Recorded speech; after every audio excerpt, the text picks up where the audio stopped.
Hello everyone, welcome to the channel. Today we're going to discuss what's happening with Warner Brothers, my thoughts, opinions, details, all that. Now if you haven't done so already, please consider subscribing. It helps the channel out and you can get more content daily. Please turn on notifications if you want, and please leave a like and share. It will help the channel out tremendously. And without further delay, let's delve into this. Okay, so our first contender for the purchase of Warner Brother games is EA. EA, in my own opinion, is one of the worst companies in the world, and I'm truly terrified at the prospect of them having their hands on the Warner Brothers gaming unit. EA has the Star Wars gaming exclusivity license from Disney and Lucasfilm, and it has been demonstrated that EA only cares about money. Just look at the Battlefront 1 release, where the DLC was the same price as the base game. Now, to understand the magnitude of an acquisition like this and the impact it would have on the gaming industry, we first need to look at how EA handles their intellectual properties. Then we have to look at their monetary practices, their advertising, and how they develop games as a whole, and we need to look at how their studios have fared over the past. For one, Warner Brother Games controls Traveller Tales Games, which is currently developing LEGO Star Wars The Skywalker Saga, as Traveller Tales Games controls all LEGO games. Now, in regards to LEGO Star Wars franchise, EA would have a complete monopoly on all Star Wars games. And if you've seen how EA has handled the Star Wars franchise, such as Battlefront 1 and Battlefront 2, you know it's going to be bad. Now, I know some people will say that Battlefront 2 became great under EA. However, I want to point out that it was DICE that was involved in Battlefront 2's redemption, not EA, as they had almost no part in Battlefront 2's post-launch content. And during the Scarif update, EA pulled the plug off Battlefront 2 while the DICE developers were working on a hero for Battlefront 2, aka Ahsoka. And this was because EA had already been letting DICE release post-launch content for 2 years for Battlefront 2, and they said, you know what, that's enough, we've got our reputation all saved, let's pull the plug. Which also kind of enraged Star Wars fans, and it should enrage you by the fact that if they get control of Warner Brothers games, they could do the exact same thing to the LEGO Star Wars franchise, or any LEGO game for that matter. Currently, DICE is working on Battlefield 6, which is EA's own proxy, and if you know what happened for Battlefield 5, the game launch was a disaster, just like Battlefront 2. However, it didn't get the same redemption arc, as EA did not listen to their fans, and Battlefield was not as a passionate project of the DICE developers as Battlefront 2 was. Now, Battlefield 5 was another launch disaster, but its reason was political, because there were elements in the game that were not exactly historically accurate, and fans were not happy with the changes. However, DICE did work on post-launch content. However, this content was not as good as Battlefront 2's post-launch content, mostly due to the direction that the post-launch content went, the lack of passion that the DICE developers had for Battlefield, and the fact that, well, people just didn't like Battlefield as much as Star Wars. Now, you may be wondering where I'm going with all this. Where I'm going with all this is to say EA is handling another batch of IPs. And if they treat these IPs the same they've treated the Star Wars franchise, well, we may be in for some really dark times in the gaming industry. And while we're on the matter of all the things EA has done wrong, let's also remember all the horrible history that EA has with developer studios in the past. As a matter of fact, they have shut down 13 developer studios, including Pandemic, Bullfrog Studios, Westwood Studios, Origin Systems, New FX, Playfish, Black Box Games, DreamWorks Interactive, Phenomic Game Developers, Victory Games, Mythic Entertainment, Maxis Software, EA Salt Lake, and Visceral Games. Do I really have to say any more? And do you want to know why that EA shut down all these game studios? It's so they can deliver a profit to their shareholders and cut profits for their employees. Because game developers are still people with families, their own houses and lives to take care of.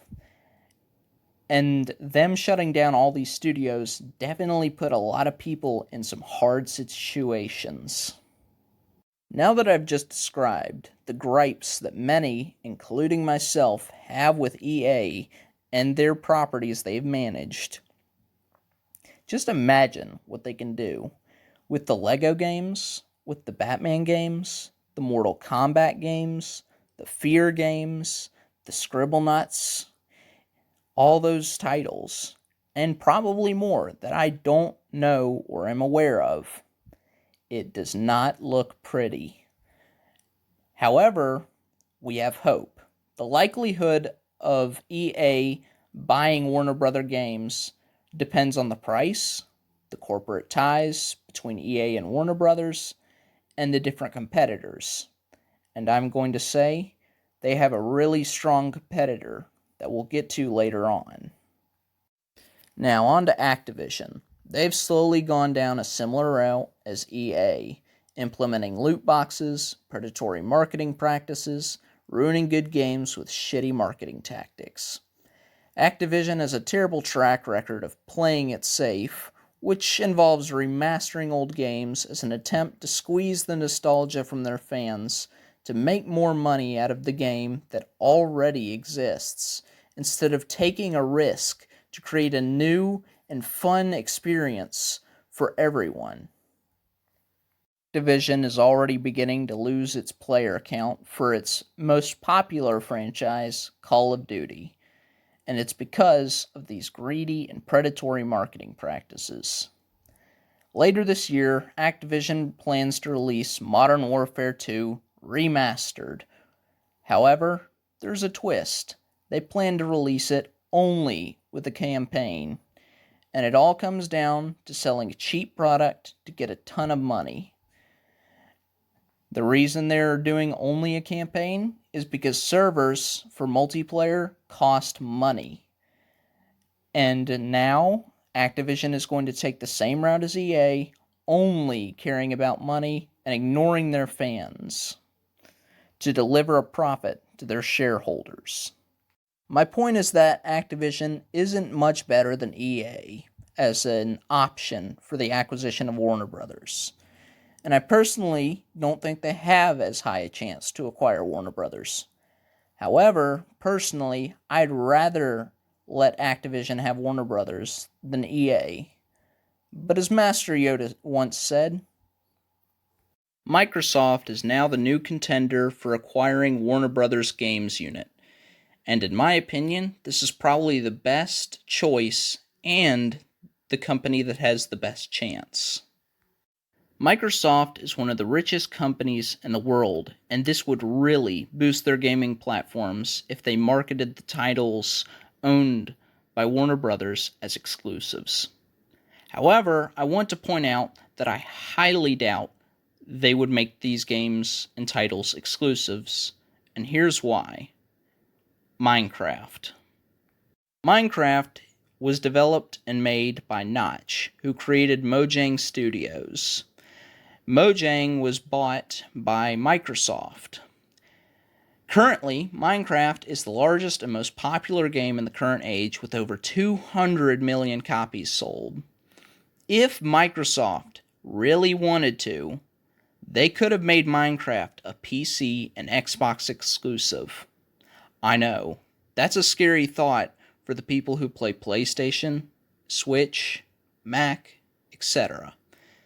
And I bet you Minecraft would still sell tons and millions of copies.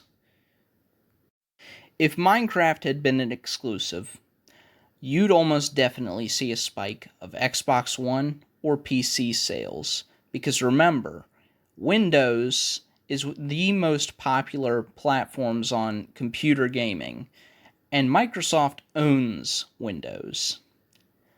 However, the reason I think Microsoft did not make Minecraft exclusive is that they're more interested in cross-platform compatibility and the accessibility of Minecraft, a product they own, through other platforms. I seriously doubt Microsoft would license Warner Brothers titles under Microsoft exclusives. I just don't see it happening. I could be very wrong, though. The reason I think that Microsoft wouldn't license these titles as exclusives is that, well, they're extremely popular among other platforms as well.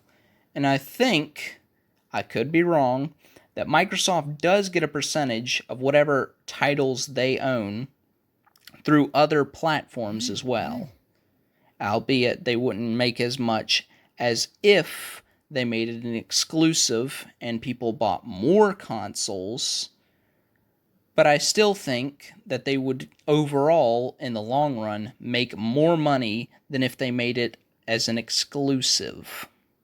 The only two titles by Warner Brothers that I truly believe Microsoft would license as exclusives are either the Batman games or the Mortal Kombat games, because those are popular single-player titles.